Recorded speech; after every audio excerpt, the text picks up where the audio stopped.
नमस्कार दोस्तों, आप सभी के स्टडी फॉर यूपीएससी पीसीएस में स्वागत है। आज तारीख है 17 अक्टूबर 2024 ईस्वी और आज का न्यूज़पेपर आर्टिकल डिस्कशन का ये वीडियो होगा।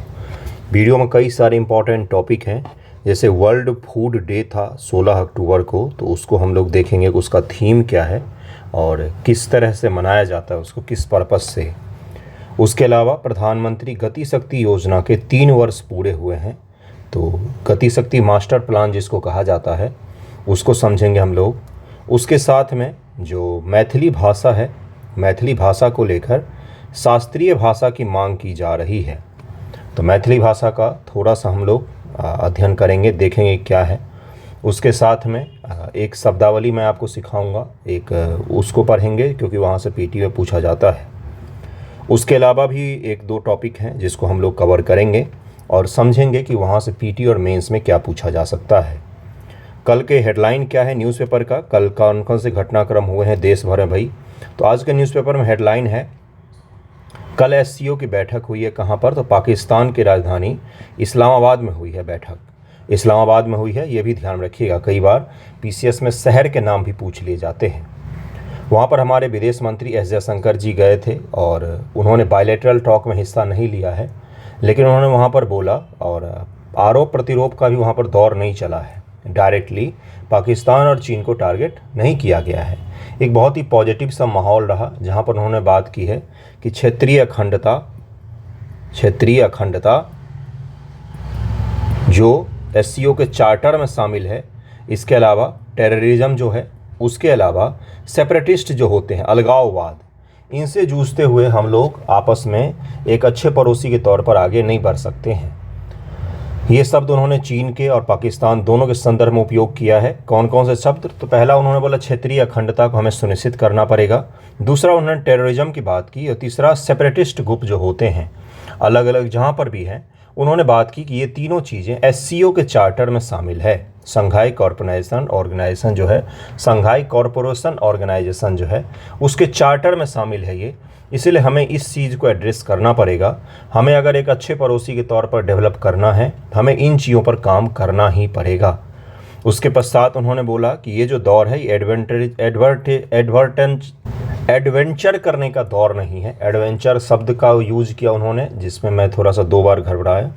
एडवेंचर किस मायने में उन्होंने यूज़ किया है, तो उन्होंने बोला कि जिस तरह से रूस ने यूक्रेन को लेकर एडवेंचर किया कि हम इस पर कुछ दिनों में कब्जा कर लेंगे, युद्ध कर लेंगे, ये चीज़ सही नहीं होता है। ये शब्द भी उन्होंने वहाँ पर यूज किया है। एससीओ का मुख्य रूप से यही रहा है उपलब्धि। एससीओ के बारे में मैंने आपको बहुत बार बताया है, एक बार और बता दूंगा आने वाले वीडियो के क्रम में मैं, लेकिन फ़िलहाल तो यही हुआ है कल इस्लामाबाद में। उसके पश्चात से कल उमर अब्दुल्ला जी ने जम्मू कश्मीर के राज्य का चीफ मिनिस्टर की उन्होंने शपथ ग्रहण किया है और कल से वहाँ पर यूनियन टेरिटरी के रूप में विधानसभा वाला तीसरा राज्य जिसके सीएम होंगे कौन, तो उमर अब्दुल्ला होंगे। 2019 में जब आर्टिकल 370 के कुछ प्रावधानों को निरस्त किया गया था, इसको धारा 370 कह दिया जाता है सामान्य जनता में, लेकिन धारा नहीं होता है। धारा जो होता है वो आईपीसी सीआरपीसी में होते हैं, संविधान में अनुच्छेद होते हैं और आर्टिकल होते हैं। तो आर्टिकल 370 के कुछ प्रावधानों को निरस्त किया गया था 5 अगस्त 2019 ईस्वी को भारत की संसद के द्वारा, और उसके पश्चात जम्मू कश्मीर राज्य का विभाजन करके लद्दाख को अलग यूनियन टेरिटरी बना दिया गया था। अब जम्मू कश्मीर जो राज्य है वो यूनियन टेरिटरी के साथ में विधानसभा होगा वहाँ पर, जो पहले एक स्वायत्त राज्य के रूप में शामिल था भारत के संघ में, जो खुद को रियासत बोलता था और एकमात्र राज्य था जो अपनी शर्तों के अनुसार से शामिल हुआ था। वहाँ पर भारत सरकार के 2019 से पहले केवल संचार, उसके अलावा रक्षा, इनसे जुड़े हुए कानून ही डायरेक्टली लागू होते थे। बाकी कानूनों को लागू करने के लिए वहाँ की विधानसभा से परमिशन लेना पड़ता था, तभी जाके लागू होता था। वहाँ पर विधानसभा कार्यकाल 6 वर्षों का होता था, लेकिन वर्तमान में अब जो होगा वो 5 वर्षों का ही कार्यकाल होगा। इससे पहले मनोज सिन्हा जी वहाँ के गवर्नर थे, लेफ्टिनेंट गवर्नर थे वहाँ के। क्यों? क्योंकि यूटी के डायरेक्ट प्रशासक कौन होते हैं? मुख्य रूप से तो राष्ट्रपति होते हैं। राष्ट्रपति जी अपने एजेंट, जिसको लेफ्टिनेंट गवर्नर कहा जाता है, एलजी कहा जाता है, उसके द्वारा यूनियन टेरिटरी पर शासन करते हैं। इसीलिए दिल्ली में भी एलजी होते हैं, पंडिचेरी में भी एलजी होते हैं और जम्मू कश्मीर में भी एलजी होते हैं, लेफ्टिनेंट गवर्नर कहा जाता है। वहीं बिहार राज्य जो एक राज्य है, पूर्ण राज्य है, वहाँ पर गवर्नर होते हैं। इसको भी ध्यान में रखिएगा। उसके बाद से एक कल के लिए टॉपिक एक हम लोग रिजर्व करके रखते हैं, वो कौन सा है? तो लद्दाख के कुछ क्षेत्रों से जोड़कर जम्मू कश्मीर में एलओसी तक कुछ रोड का निर्माण किया जाएगा, जिसको लेकर क्लियरेंस दिया गया वाइल्ड लाइफ बोर्ड के द्वारा। काराकोरम वाइल्ड लाइफ सेंचुरी से गुजरने वाला एक रोड है जो दौलत बेग ओल्डी को एलओसी के पास से जोड़ेगा। इसको लेकर क्लियरेंस दिया गया है, तो डिफेंस मिनिस्ट्री को क्लियरेंस मिला है। बीआरओ यहाँ पर सड़क का निर्माण करेगी, बॉर्डर रोड ऑर्गेनाइजेशन है, ये यहाँ पर सड़क का निर्माण करेगी। इसको कल हम लोग पढ़ेंगे। फिलहाल हम लोग वर्ल्ड फूड डे जो था, विश्व खाद्य दिवस जो था 16 अक्टूबर, उसको देखते हैं। उसका थीम क्या है? पीटी के पॉइंट ऑफ व्यू से बहुत ही महत्वपूर्ण होगा वो, उसको देखते हैं। 71 बीपीएससी को लेकर अगर आपको या 70 को लेकर उत्तर लेखन करना हो तो आप जुड़ सकते हैं। हमारा ग्रुप चलता है बहुत सारे, जिसमें GS1 भी चल रहा है एक ग्रुप में, और एक ग्रुप में अभी NCERT 9th का कल से मैंने ज्योग्राफी शुरू किया है। पहला सवाल कल दिया है। अगर आपको उत्तर लेखन के लिए जुड़ना हो तो जुड़ सकते हैं। यूट्यूब से भी ज्वाइन कर सकते हैं। 299 पर मंथ का है, 2 महीनों का 550 है। आपको इसमें मॉडल आंसर भी मिलता है, टाइप फॉर्मेट में मिलता है, इवैल्यूएशन भी होता है। उसके साथ साथ न्यूज़पेपर डिस्कशन का PDF भी इसी में आपको मिल जाएगा। जुड़ना हो तो बताइएगा। चलिए शुरू करते हैं। एक एक करके टॉपिक को देखते चलेंगे, जिसमें कई सारे इंपॉर्टेंट फैक्ट्स आएंगे, आप उनको याद रखिएगा। वहाँ से प्रीलियम एग्जाम में आपके सवाल पूछ सकता है। देखिए पहला क्या है? पहला टॉपिक है अपना विश्व खाद्य दिवस 2024, जो 16 अक्टूबर को मनाया जाता है दुनिया भर में। 16 अक्टूबर को मनाया जाता है, ये फैक्ट भी ध्यान में रखिएगा। बीपीएससी ने एक बार ओजोन दिवस कब मनाया जाता है ये पूछ लिया था। आप ही मुझे बता दीजिए, आपको अगर याद हो कि ओजोन दिवस कब मनाया जाता है। हाल ही में 16 अक्टूबर को विश्व खाद्य दिवस मनाया गया, जिसमें भूखमरी उन्मूलन और लचीली वैश्विक खाद्य प्रणालियों के निर्माण की तत्काल आवश्यकता पर ध्यान केंद्रित किया गया है कि दुनिया भर में भूखमरी है। कुछ दिन पहले ही वर्ल्ड हंगर इंडेक्स मैंने आपको पढ़ाया था। आज मैं आपको उसके थोड़े बहुत और भी फैक्ट पढ़ाऊंगा, क्योंकि भारत का स्कोर मैं आपको बताऊंगा कि भारत का स्कोर कितना है और किस स्कोर से किस स्कोर तक को किस कैटेगरी में रखा जाता है हंगर इंडेक्स में, उसका भी अध्ययन करेंगे हम लोग। उसके साथ में देखिए उसी के 2 दिन के पश्चात से 16 अक्टूबर को ये मनाया जाता है विश्व खाद्य दिवस, जिसको 2024, जिसका थीम क्या है इस बार का?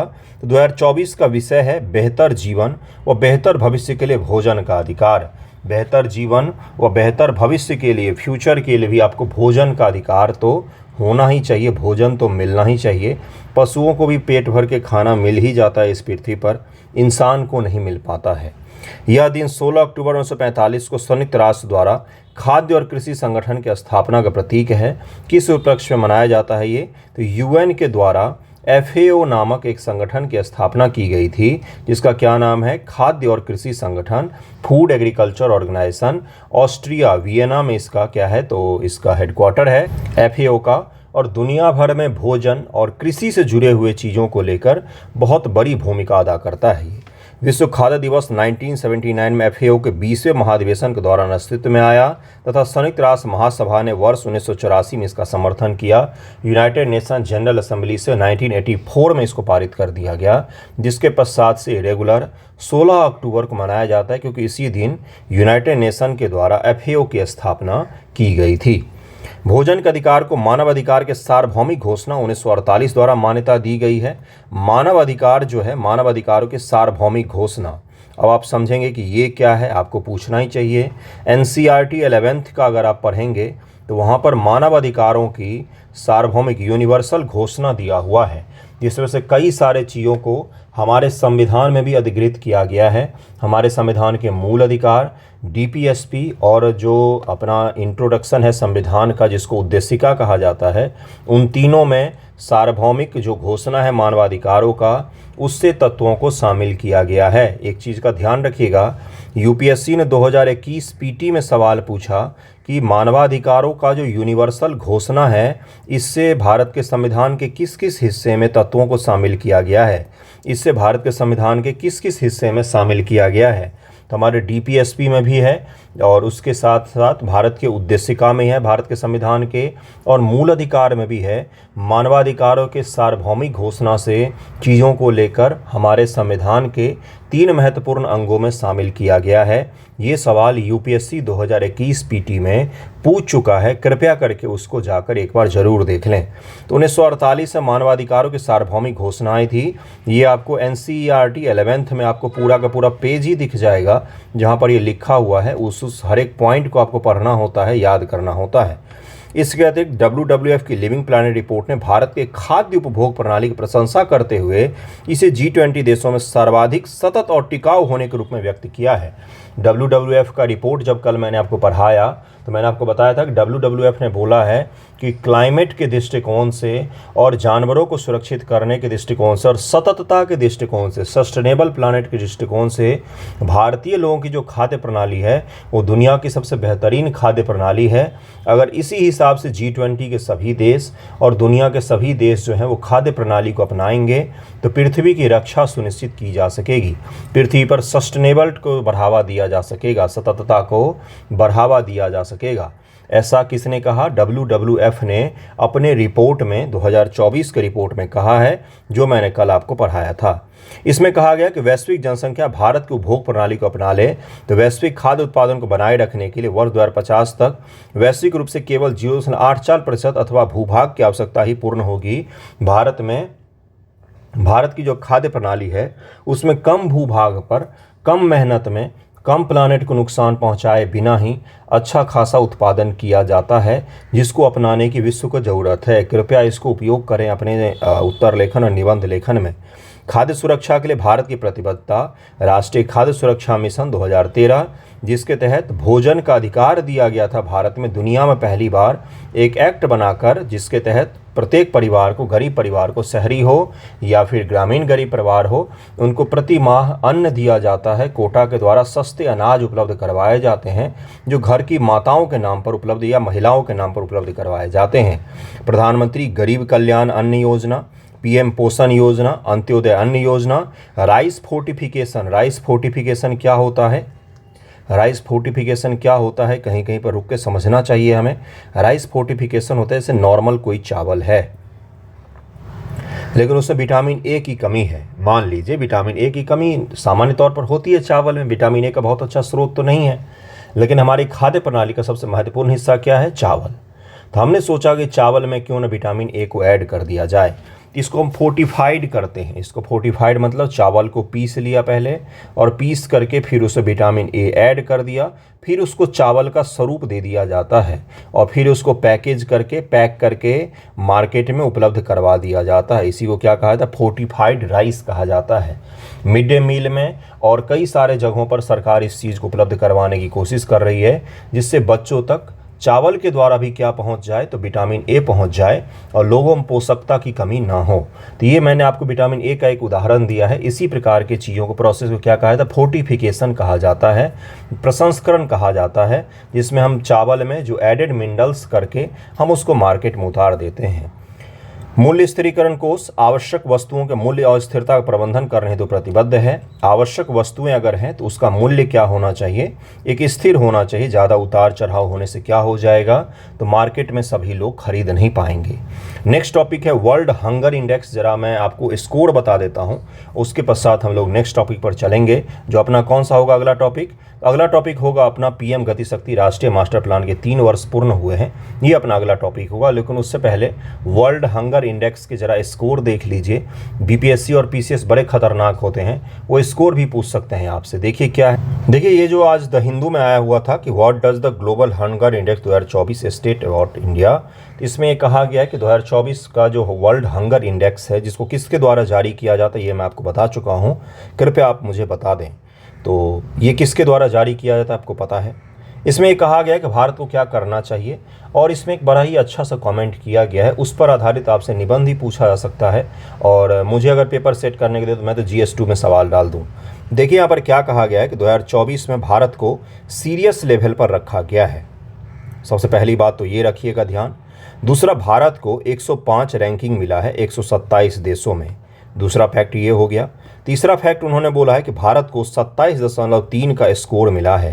अब आप मुझे बताइए, 0 का मतलब बेहतर होता है वर्ल्ड हंगर इंडेक्स में, कि 100 का मतलब बेहतर होता है। 0 का मतलब 0 हंगर होगा, 100 का मतलब 100 हंगर होगा, मतलब कि सभी लोग वहाँ पर क्या हैं, भूखमरी के शिकार हैं। 0 का मतलब होगा कि वहाँ पर 0% हंगर है, यानी कि बहुत ही अच्छा है। उससे भारत को 27.3 स्कोर प्राप्त हुआ है। बिलो 9.9 को इंडिकेट करता है, जो वर्ल्ड हंगर इंडेक्स है उसमें बिलो 9.9 इंडिकेट करता है low level of hunger. Low level of hunger को इंडिकेट करता है बिलो 9.9 अगर आपका मार्क्स आ रहा है इसमें तो। उसके अलावा इन्होंने बोला है कि 10 से लेकर 19.9 जो होता है, 10 से लेकर 19.9 जो होता है, ये मॉडरेट लेवल का यहाँ पर क्या है, तो हंगर है। और 35 से लेकर 49 तक का जो होता है, 49.9 तक का, इसको अलार्मिंग सिचुएशन माना जाता है। और 50 से ज़्यादा अगर आपका स्कोर है तो इसको एक्सट्रीमली अलार्मिंग माना जाता है। भारत को सीरियस कैटेगरी में रखा गया है, भारत को सीरियस कैटेगरी में रखा गया है। ये किन किन पैमानों पर मापा जाता है ये मैंने आपको बताया था, जिसमें कौन कौन से होते हैं। चाइल्ड स्टंटिंग होता है, उसके अलावा कौन सा होते हैं भाई, तो उसके अलावा चाइल्ड स्टंटिंग के वेस्टिंग होता है, चाइल्ड वेस्टिंग होता है उसके पश्चात से, उसके बाद कुपोषण होता है और चाइल्ड मोर्टेलिटी होता है। ये 4 पैरामीटर होते हैं जिसके आधार पर जारी किए जाते हैं रिपोर्ट को। और इसमें भारत की रैंक, भारत को जो अंक मिला है वो कितना मिला है, 27.9 अंक मिला है भारत को, ये भी ध्यान में रखिएगा। इसमें कहा गया है कि भारत में करीब में 13.7% पॉपुलेशन जो है वो अंडर न्यूट्रिशन यानी कि कुपोषण का शिकार है।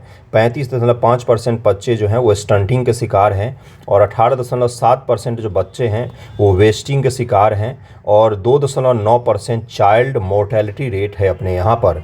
ये 4 फैक्ट भी ध्यान में रखना है आपको। स्टंटिंग, वेस्टिंग, ये सब मैं पढ़ा चुका हूँ आपको। चाइल्ड स्टंटिंग का मतलब क्या होता है कि उसका हाइट जो है वो कम है उसके उम्र के तुलना में, और वेस्टिंग का तात्पर्य क्या होता है, तो उसका क्या है, वजन कम है उसके हाइट के तुलना में।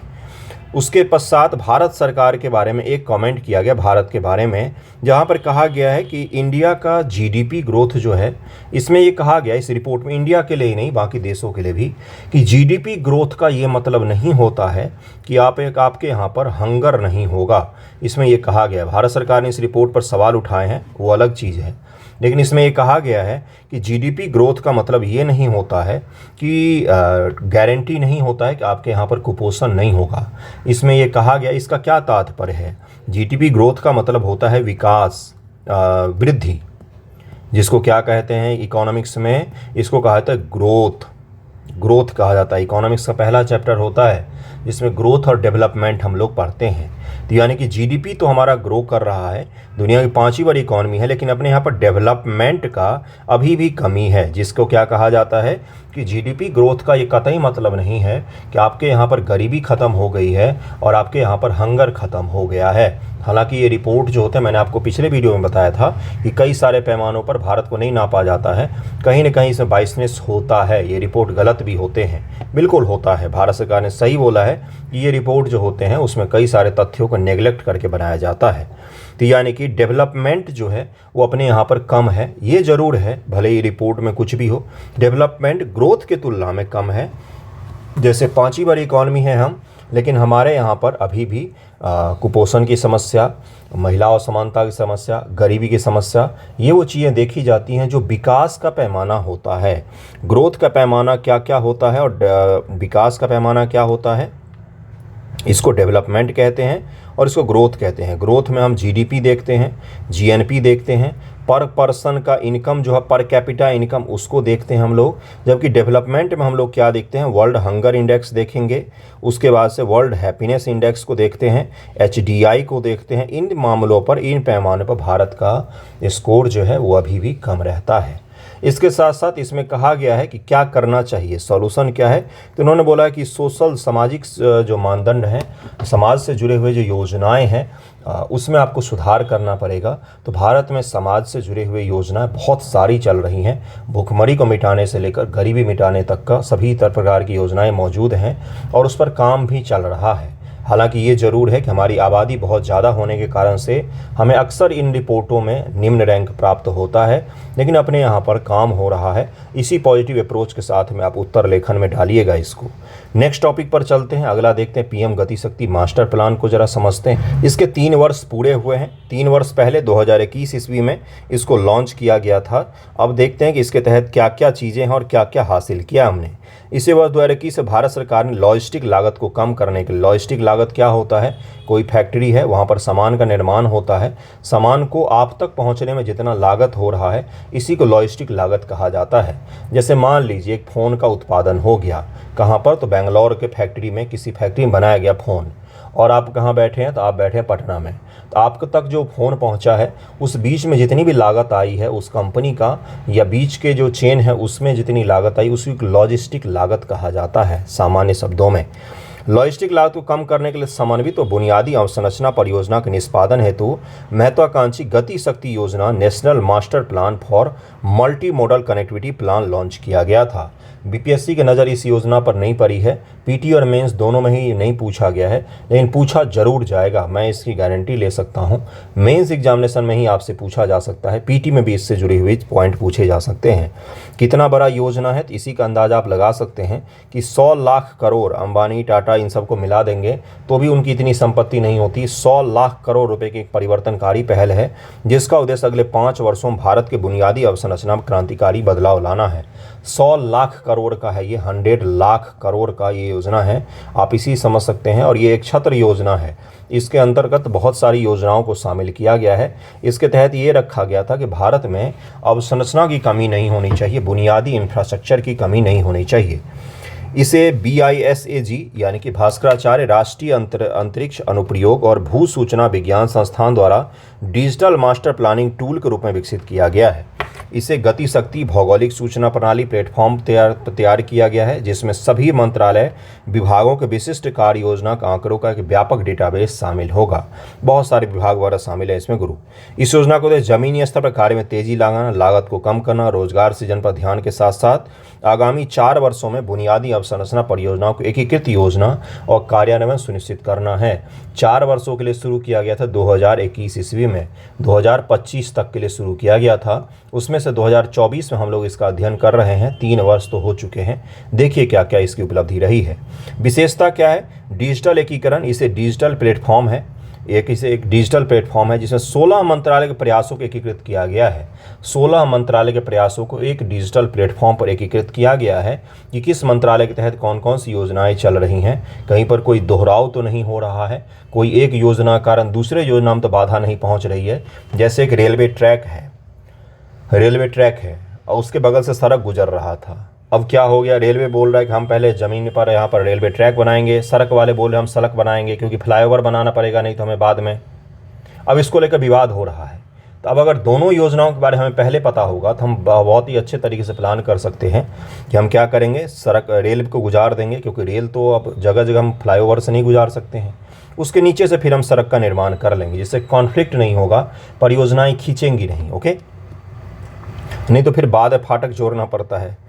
बहुक्षेत्रीय सहयोग, इसमें सागरमाला परियोजना, भारतमाला परियोजना, अंतर्देशीय जलमार्ग, शुष्क बंदरगाह, ड्राई डॉकयार्ड जो होते हैं, उड़ान सहित कई प्रमुख कार्यक्रमों से बुनियादी अवसंरचनागत पहलों को शामिल किया गया है।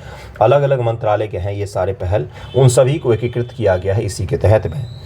आर्थिक उत्पादन को बढ़ावा देने के लिए टेक्सटाइल क्लस्टर क्या होता है, एक जगह जहां पर कपड़ों का खूब सारा उत्पादन के लिए अलग अलग फैक्ट्रियां स्थापित हो, उसी को क्लस्टर कह दिया जाता है। फार्मास्यूटिकल हब, रक्षा गलियारे, डिफेंस कॉरिडोर जो 2 हैं देश में अभी फिलहाल में, कहाँ पर, तो एक उत्तर प्रदेश में है, तमिलनाडु में है, जहाँ पर डिफेंस से जुड़ी हुई फैक्ट्रियाँ आएंगी और वो निर्माण करेंगी। कृषि जैसे प्रमुख आर्थिक क्षेत्रों को विकसित करने पर ध्यान केंद्रित किया जाता है। प्रौद्योगिकी का उपयोग BISAGN द्वारा, ये क्या है, तो ये एक पोर्टल है। विकसित उन्नत स्थानिक नियोजन उपकरण और इसरो सैटेलाइट मानचित्रण नियोजन और प्रबंधन के लिए डेटा संचालित अंतर्दृष्टि प्रदान करते हैं। प्रधानमंत्री महोदय ने एक बार सदन में बोला था कि मैं स्पेस टेक्नोलॉजी का उपयोग कर रहे हैं सड़क निर्माण को लेकर, तो भले ही उसका मीम बनाकर वायरल कर दिया जाए, लेकिन एक्चुअल फैक्ट वही था कि हम तरह तरह के डेटा का उपयोग करते हैं जिससे कॉन्फ्लिक्ट ना हो और जिससे हम अच्छे तरीके से देश में अवसंरचना का निर्माण कर सकें। स्पेस टेक्नोलॉजी का मतलब ये थोड़ी नहीं तो रोड के मटेरियल में स्पेस टेक्नोलॉजी, उसका मतलब होता है किस तरह से शॉर्टेस्ट रोड के माध्यम से एक जगह से दूसरे जगह कनेक्ट किया जा सकता है। ये तो हमें स्पेस से ही पता चलता है, वहीं से फोटोग्राफी के थ्रू पता चलता है, वहीं से इमेज के द्वारा हमें पता चलता है। अगला देखिए क्या है कि इसके तहत रोड, रेलवे, पोर्ट्स, वाटरवे और लॉजिस्टिक इंफ्रास्ट्रक्चर हर चीज़ को डेवलप किया जाएगा। PM गति शक्ति को संचालित करने वाले प्रमुख आयाम कौन कौन से हैं? राष्ट्रीय मास्टर प्लान 7 प्राथमिक आयामों के इर्द गिर्द घूमता है। 7 प्रायोरिटी जिसमें रखी गई हैं: ऊर्जा संचरण, IT संचार, थोक जल संग्रहण, सीवरेज, सामाजिक बुनियादी अवसंरचना जैसे पूरक क्षेत्रों द्वारा भी समर्थन मिलता है। इन आयामों से एक साथ मिलाकर काम करने के लिए डिजाइन किया गया जिससे पूरे देश में निर्बाध लॉजिस्टिक व कनेक्टिविटी सुनिश्चित किया जा सके। अगला जो है आपका PM गति शक्ति के 6 स्तंभ हैं। इन 6 स्तंभों को आपको याद रखना है। 6 मुख्य रूप से इसके क्षेत्र हैं। व्यापकता, यह योजना एक केंद्रीकृत पोर्टल के माध्यम से सभी मंत्रालयों में विद्यमान नियोजित पहलों को एकीकृत करती है जिससे महत्वपूर्ण आंकड़ों की दृश्यता बनी रहती है और कुशल नियोजन संभव हो पाता है।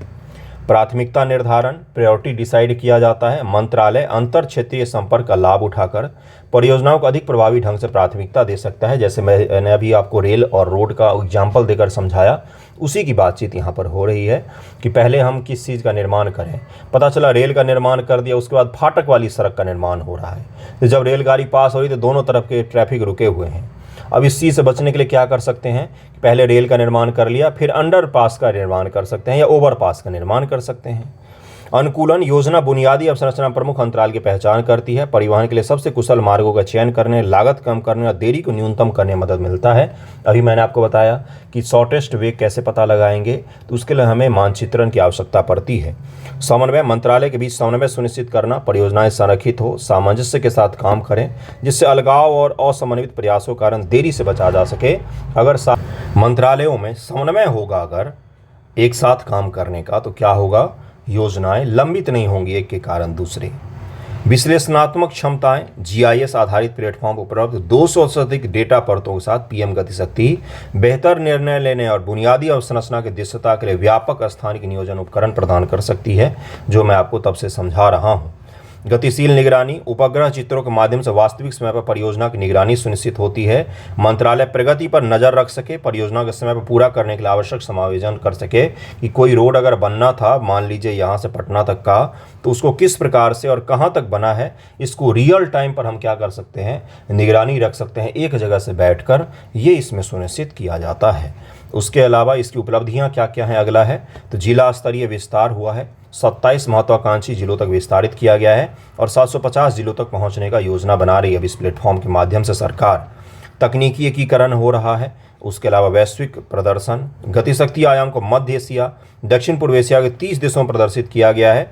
हाल ही में से हांगकांग में यूनिकैप सम्मेलन और एशिया प्रशांत व्यापार मंच में प्रदर्शित किया गया और उन्होंने माना कि ये बहुत ही बड़ा मास्टर प्लान है और इस तरह के प्लान अगर दूसरे देशों में भी इम्प्लीमेंट किए जाएं तो डेवलपमेंट को बढ़ावा दे सकता है। सामाजिक क्षेत्र एकीकरण, स्वास्थ्य और परिवार कल्याण मंत्रालय से मंत्रालय ने MNP का उपयोग करके स्वास्थ्य देखभाल सुविधाओं के लिए इंटरनेट शोध क्षेत्रों की पहचान की और साइटों का मानचित्रण भी इसके तहत किया गया है। उत्तर प्रदेश के नए अस्पताल, गेहूं खरीद केंद्रों के लिए स्थल का चयन करने के लिए इस मंच का उपयोग किया गया कि कहाँ पर नए अस्पताल बनाए जा सकते हैं। जैसे मान लीजिए ये इलाका है, आपको पता होना चाहिए किसी भी इलाके में अगर मेडिकल का दुकान आपको खोलना है तो उसको लेकर सरकार के 2 लाइसेंस होते हैं।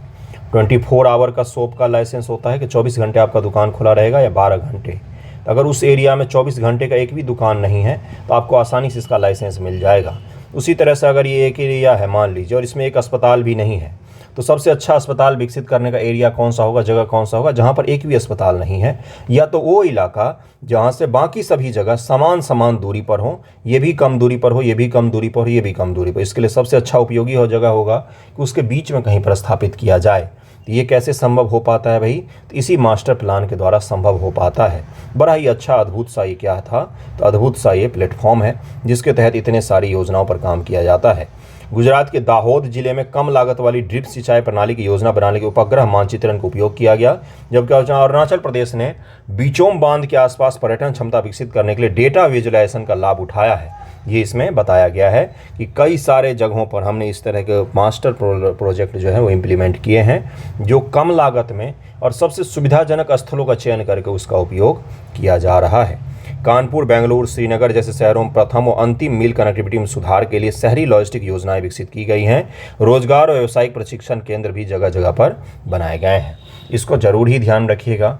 पीएम गति शक्ति मास्टर प्लान को क्या है ये योजना? इसके तहत एक पोर्टल है, उसके अलावा तरह तरह के तकनीकों का हम उपयोग करते हैं देश की अवसंरचनागत सुधार के लिए। नेक्स्ट टॉपिक देखिए नेक्स्ट टॉपिक है लेडी जस्टिस, न्याय की मूर्ति जिसको कहा जाता है। सुप्रीम कोर्ट के लाइब्रेरी में न्याय की मूर्ति थी जिसमें बदलाव किया गया है। पहले के न्याय की मूर्ति के हाथों में देखेंगे आप, आंख पर पट्टी है, ये हाथ में तराजू है और एक हाथ में तलवार होता है। अब उसमें बदल दिया गया है, आंख पर से पट्टी को हटा दिया गया है सुप्रीम कोर्ट ऑफ इंडिया के द्वारा। उसके अलावा हाथ में तलवार की जगह पर संविधान डाला गया है, हाथ में तलवार की जगह पर संविधान डाला गया है। लेडी जस्टिस इसको कहा जाता है। बहुत ही प्राचीन अवधारणा है, ये रोमन साम्राज्य से जुड़ा हुआ अवधारणा है। और लेडी जस्टिस का मतलब होता है निष्पक्षता के साथ में न्याय सुनिश्चित करना। तराजू का तात्पर्य होता है समानता। तराजू का तात्पर्य क्या होता है? समानता को सुनिश्चित करना, समान जस्टिस रखना, समान दृष्टिकोण रखना। तो लेडी जस्टिस को जरा हम लोग समझते हैं। ये एआई क्रिएटेड इमेज है, ये रियल इमेज नहीं है, ये एआई क्रिएटेड इमेज है। देखिए क्या है ये, न्याय की देवी का इतिहास क्या है, ये सब एआई से ही बनाया हुआ है। न्याय की देवी की उत्पत्ति प्राचीन रोम में हुई थी, जहाँ इन्हें यूस्टिटिया कहा जाता है। क्या कहा जाता है? यूस्टिटिया कहा जाता है। क्या पता पूछ रहे, बहुत ही घटिया शब्द है। रोमन साम्राज्य प्राचीन रोम में माना जाता है ना। उन्हें न्याय, समानता, नैतिकता की देवी कहा जाता है। न्याय का, समानता का, नैतिकता का, तीनों अलग अलग कॉन्सेप्ट है गुरु। समानता का मतलब न्याय नहीं होता, न्याय का मतलब समानता नहीं होता। प्राचीन ग्रीस में उसे दाइक कहा जाता था, या डाइक या दाइक, ये शब्द यूज एक दो जगह मैंने देखा है, डाइक भी दाइक भी। मध्ययुगीन यूरोप में न्याय की देवी को अक्सर एक महिला के रूप में चित्रित किया गया है और एक तराजू, तलवार और आंखों पर पट्टी बांधे हुई थी। तराजू न्याय की समानता को दर्शाता है, तलवार न्याय की शक्ति को दर्शाता है और आंख पर पट्टी न्याय की निष्पक्षता को दर्शाता है। इसी पट्टी को अब खोल दिया है जस्टिस चंद्रचूड़ जी ने। उन्होंने बोला है कि ये नहीं होना चाहिए और उसके साथ साथ तलवार की जगह पर उन्होंने भारत का संविधान उसके हाथ में डाल दिया और इसका भारतीयकरण अब हो गया है। इसका क्या हो गया है? भारतीयकरण कर दिया गया है न्याय की देवी का, जिसके आंख पर से पट्टी खोल दिया गया है और कहा गया है कि आपके हाथों में तलवार नहीं बल्कि क्या होना चाहिए? संविधान होना चाहिए। संविधान ही तो असली शक्ति का प्रतीक है। देश के जितने चर अचर शक्तियाँ हैं वो सब कहाँ से मिलती है गुरु? तो संविधान से ही तो मिलती है। राजनीतिक प्रणाली हो या कोई भी प्रणाली हो देश में, उसको सबका स्रोत क्या है? सभी शक्तियों का स्रोत तो भारत का संविधान है।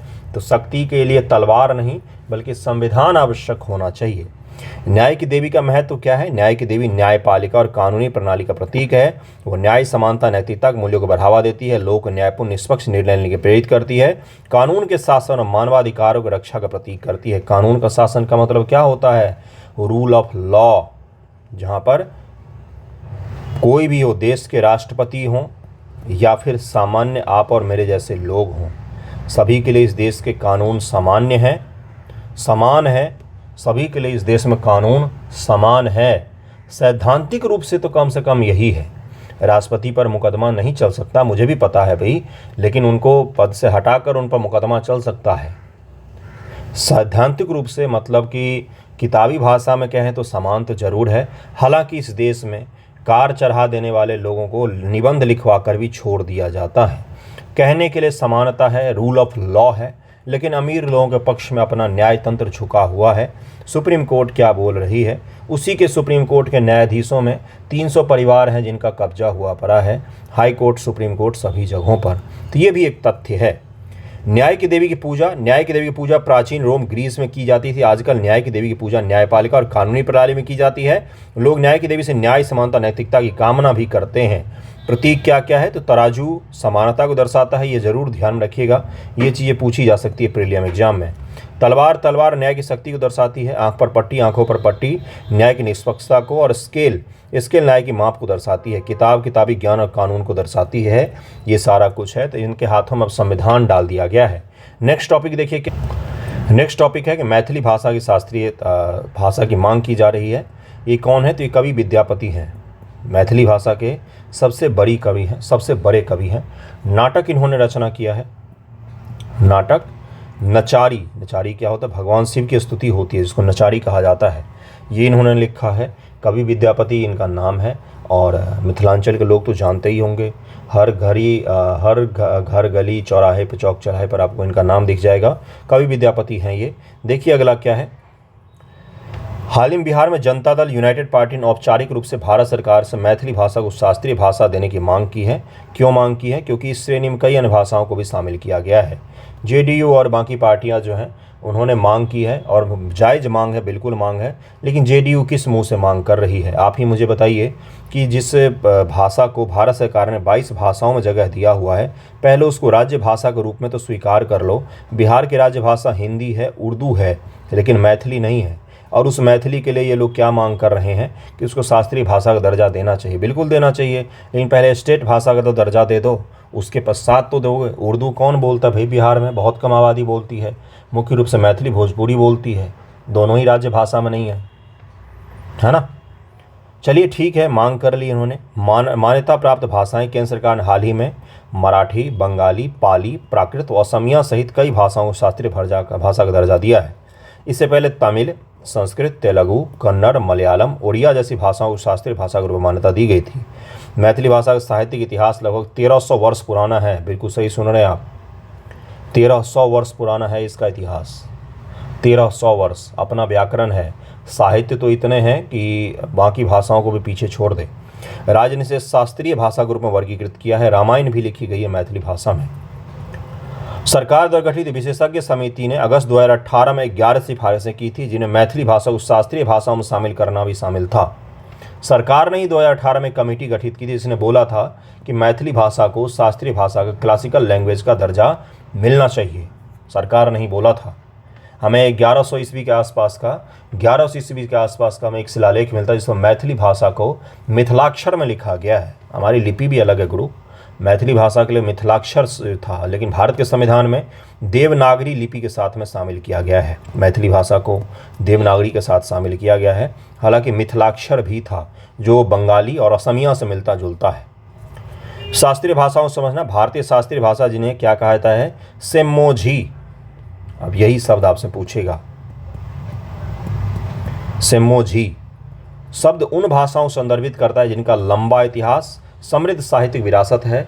भारत में 11 भाषाओं को शास्त्रीय भाषा के रूप में दर्जा दिया गया है। तमिल, संस्कृत, तेलुगु, कन्नड़, मलयालम, उड़िया, मराठी, बंगाली, पाली और प्राकृत और असमिया, इनको दिया गया है। असमिया, बंगाली, मराठी, पाली, प्राकृत को 2024 में दिया गया है। सबसे पहले तमिल को दिया गया था, उसके पश्चात संस्कृत को दिया गया था। शास्त्रीय भाषा में आपको पढ़ा चुका हूँ, इसको जरूर ही ध्यान में रखिएगा। वर्तमान में किसको दिए मांग की जा रही है, तो मैथिली की मांग की जा रही है, जो देना ही चाहिए था। लेकिन पहले राज्य भाषा का दर्जा तो दे दो, उसके पश्चात आप देते रहना शास्त्रीय भाषा का दर्जा। तो आज का वीडियो यहीं पर एंड हुआ है। कैसा लगा है वीडियो ज़रूर ही बताइएगा। आई होप आपने कुछ सीखा होगा। कुछ सीखना ज़रूर चाहिए अगर 1 मिनट का भी वीडियो देख रहे हैं तो। अगर आप कुछ भी नहीं सीख पा रहे हैं और केवल वीडियो ही देख रहे हैं, तो उससे कुछ खास लाभ आपको प्राप्त नहीं होगा। और PDF के लिए आप PDF ग्रुप ज्वाइन कर सकते हैं। बाकी YouTube से आंसर राइटिंग के लिए भी ज्वाइन कर सकते हैं। थैंक यू सो मच आप सभी का वीडियो देखने के लिए।